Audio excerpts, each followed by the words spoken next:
నడుస్తుంది. అక్కడ డ్యాన్సులు వేస్తున్నారు. నిరసన అంటే ఏంటి? ఒక గంభీరంగా ఉండే వాతావరణం. రైతుల పేరుతో జరిగిన ఉద్యమం ఎక్కడైనా సరే ఓ పక్కన డ్యాన్సులు, ఎంజాయ్మెంటు, తిండి, ఇంతే కూర్చుంటారు అంతే రోడ్ల మీద. యాజిటేషన్ అనే ఫీలింగ్ ఎప్పుడో పోయింది. ఇది అయిపోయింది. 20 రోజులైనా 21 రోజులైనా సోనం వాంగ్చుక్ దీక్ష ఇవి కూడా ప్రభుత్వం ఏం చేస్తోంది? ఇదివరకు షాహీన్ బాగ్ ఉద్యమం టైంలోనైనా, రైతుల ఉద్యమం టైంలోనైనా, ఇప్పుడు దీని ఉద్యమంలో టైంలోనైనా నియంతృత్వం పాటించట్లా. నీకు నిరసన తెలిపే హక్కు ఉంది, కూర్చో, ప్రజలు ఇబ్బంది పడతారు, వాళ్ళని ఆల్టర్నేటివ్ చేస్తాం మేము కానీ అని కూర్చోబెడుతుంది. వాళ్ళకి ఆ హక్కు ఇస్తోంది, ఎంజాయ్ చేయమంటుంది దాన్ని. అయిపోయింది. కానీ బలహీన పడిపోతుంది. రోజు పోయే కొద్ది జనాలు రావడం పోయి తగ్గిపోతున్నారు. ఇంకోటి వీళ్ళకి ఆ నీట్ విద్యార్థులు ఎవరు రావట్లే, వాళ్ళ కుటుంబాలు రావట్లే, ఏళ్ల మీద లెక్క పెట్టే సంఖ్యలో వచ్చారు.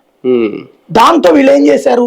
కవర్ చేయడానికి ముందు అపాలిటికల్ అన్నారు, రాజకీయాలకు అతీతం అన్నారు. తర్వాత ఏం చేశారు? రాజకీయ పార్టీలు రండి మాకు మద్దతు ఇవ్వండి అన్నారు. రావడం బిగిన్ చేశారు కమ్యూనిస్టులు. అయినా ఆ వాళ్ళు వచ్చిన టైంలో 50 మంది ఉంటున్నారు, మళ్ళీ వెళ్ళిపోతున్నారు.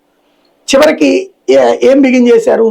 ఈ ఎవరైతే జేఎన్యూ ఇట్లాంటి బ్యాచ్లు, anti social elements, anti national elements ఉంటారో వాళ్ళని పిలిచారు.